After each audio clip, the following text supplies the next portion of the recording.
दानाय लुनाय हाबाफारिखौ बिटिआरआव गोख्रोंसिन खालामनाय थांखिजों फिन दानाय लुनायनि मिरु बेखेवदों इएम धनन्जय बसुमतारी बिथाङा। चिरां जिल्लानि सिङाव थानाय बेंटलाव फिन दानाय लुनाय हाबाफारिखौ बिटिआरआव फोजौनाय आरो गोख्रोंसिन खालामनाय थांखिजों दिनै दानाय लुनाय फोरोंथाय होग्रा मिरुखौ बेखेवना होयो मानगोनां बिटिआरनि इएम धनन्जय बसुमतारी बिथाङा खौरांगिरिनिसिम फोरमायनाय बायदिब्ला बे मिरुआव बिटिआरआव थानाय गासै हारिफोरनि दोरोङारि गाननाय जोमनाय सि दानायजों लोगोसे फोरोंनाय हाबाफारिबो लानाय जागोन। लोगोसे बिथाङा बुंबावनाय बादिब्ला बांलादेशआव दानाय लुनायजों बुहुमाव मुंदांखा जानाय बायदि बिटिआरखौबो बुहुमाव दानाय लुनायजों मुंदांखा खालामगोन होनना बुंथियो।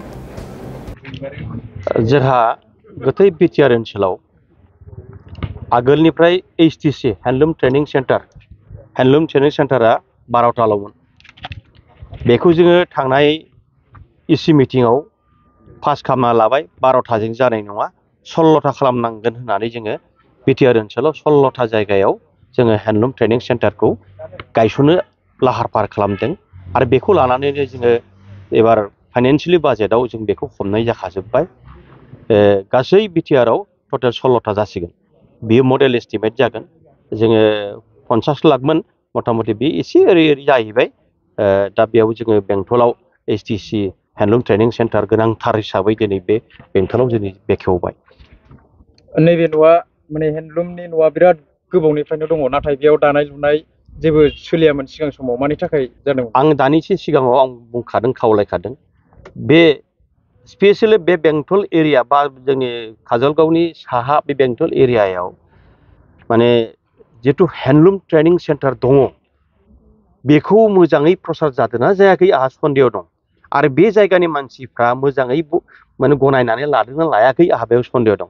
मानोना बेयाव जोङो रानिं स्टुडेन्टफोर दं, जायफोर बे रानिं स्टुडेन्टफ्रा ट्रेनिं लानो फैनाया खम बाहागो लानाया खम आं नुनो मोनदों। बेनिखायनो आं खावलायगोनसो बे ओनसोलनि मानसिफोरखौ, बेजोंबो जे इयुन दानो हायो, बेजोंबो जे भबिष्यत लामाया दङ, बेखौ बिथांमोना साननानै लानानै बे एचटिसि हेन्डलुम ट्रेनिं सेन्टाराव फैनानै बाहागो लाफैब्ला गावनि रोंगौथिखौ लानो हागोन। आरो एबार ओरैबायदि जाबावबाय जोंहा, जिहेथु सिगांनि दिनफ्राव गासिबो माने एचटिसियानो जा, एचटिआइआनो जा, हेन्डलुम ट्रेनिं इनस्टिट्युटआनो जा, हेन्डलुम ट्रेनिं सेन्टारानो जा, गासिबो एसामिस मिडियामजों जायोमोन। जिहेथु बियो दा जोंहा ट्रान्सफार मोनसे डिपार्टमेन्ट आरो जोंहा डाइरेक्टराबो मोनसे दंखायो। बेखायनो एबार जों एसि मिटिंआव पास खालामनानै लाबाय जे गासिबो बर' मिडियामजोंनो फरायनो हासिगोन, बर' मिडियामजोंनो लिरनो हासिगोन, बर' मिडियामजों ट्रेनिं होनानै बे साख्रि लानो हासिगोन आरो गावबो इन्डास्ट्रि बसायनानै लानो हासिगोन। बे बुस्थुखौ जों दिनै रोखायै बुंनो हाबाय। मा हारिनि बेयाव दानाय लुनाय? बेयाव जाथिय ट्रेडिसनेल, जोंनि आगोलनि ट्रेडिसनेल जिथु हेन्डलुमा बेयाव गासिबो जायगा मोनगोन। बेयाव पावारलुमनि खोथा गैया, जोङो हेन्डलुमखौ जायगा होदों। आरो दिनैहाय जुदि जोङो स्वनिर्भर नारियाव गथै आसामावनो चिरां जिल्लाया 1 नाम्बार, चिरां जिल्लाया बांसिनै साबसिनै जि साप्लाय हरनो हादों हेन्डलुमनि बुस्थुखौ। बेखायनो चिराङा दिनै गौरब। आरो बेजों लोगोसे सारा आसामावनो एजुकेसन डिपार्टमेन्टआवबो चिराङा 1 नाम्बार। आरो मोनसेबाव जेजेएम, सारा भारतआवनो जेजेएमनि स्किमा साबसिनै सोलिदों होनबा चिरां जिल्लायाव दिनै मोनथाम माबायाव सेक्टराव जोङो चिराङा 1 नाम्बाराव थांगासिनो दं। बेखायनो जोङो चिराङाव दिनै गोजोन लाबोबाय, गोजोन फैबाय। बे बुस्थुआ जोंनि सिगाङाव प्रमाना ओंखारबाय रोखायै। आखाइजों दानायनि अनगायैबो टेकनिकेल मेसिनफोरजों बानायनाय जागोन नामा बेयाव? ना, बेयावथ' जों जिहेथु एसे एडभान्स जानांगौ, दानि टेक्न'लजिया एसे एडभान्स जानांगौ। बेनिखायनो जों बेयाव जेकार्ड होनाय जादों। जेकार्डजों दायोब्ला एसे एडभान्स जायो, साबसिनबो जायो, फिनिशिंआबो मोजांसिन जायो। बेखायनो जों जेकार्डनि बेब'स्था खालामनाय जादों। बेयाव खिन्थु पावारलुमनि जेबो बुस्थु गैया। आरो जोङो जिहेथु बाहेरा देशनिफ्राय जेनेबा बेंगलनिफ्रायनो बा गुबुन हादोरनिफ्रायनो जा दिनै जोंनि जायगायाव माने पावारलुमनि माखासे बुस्थुखौ साप्लाय होनो नागिरदोंमोन। जों बेखौ अलरेडि बन्द' खालामदों। डिसिफोरनो जा डाइरेक्सन होखानाय दङ, अलरेडि बिसोरो माने माजे चेकआप खालामो। जोंनि समाजाव दानाय लुनाया जोबलांनो थांगासिनो दं, माखासे कालसारा। बेफोरनि थाखाय मा राहा लागोन? ना, बेखायनो जोङो माजे जोङो एवारनेसखौ अलरेडि लागासिनो दं। आरो एवारनेसआ बिराद प्रयजन। जों जुदि जोंनि आखाइजों दानाय बुस्थुखौ जुदि जों कमार्शियेल मेथडआव जुदि खामानि मावाब्ला जों खिन्थु साक्सेस जानो हाया। गावनि थाखायल' गामसा नांगौ, गावनि थाखायल' दख'ना नांगौ होननानै दायोब्ला बे खिन्थु जानाय नङा।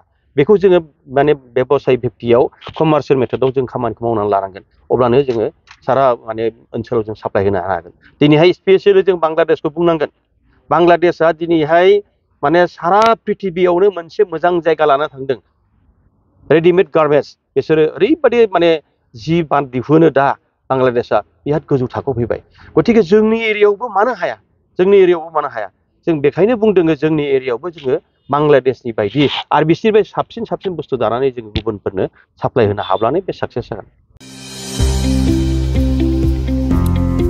सोलोंथाइ बोसोर 2023-24 नि थाखाय फरायसाफोरनो गोदानै मुं थिसननाय लानानै फैदों क'क्राझारनि डक्टर सभा ब्रह्म मिउजिक आरो फाइन आर्ट्स कलेजआ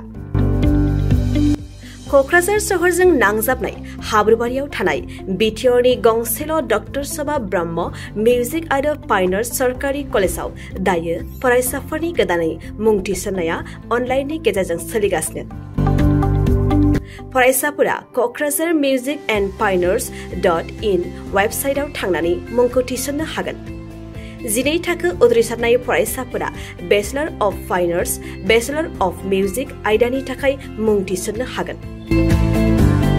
बे सरकारि कलेजाव मोजां सोलोंथाइजों लोगोसेयैनो हौवासा हिन्जावसाफोरनि थाखाय आलादायै हस्टेलनि खाबुबो दं गोसो गोनां फरायसाफोरा क'क्राझारनि डक्टर सभा ब्रह्म मिउजिक आरो फाइन आर्ट्स सरकारि कलेजाव गोदानै मुं थिसननोब्ला नैबे मबाइल नम्बर 9085292451 आरो 93654912557 आव थोंजों सोलाद लानो हागोन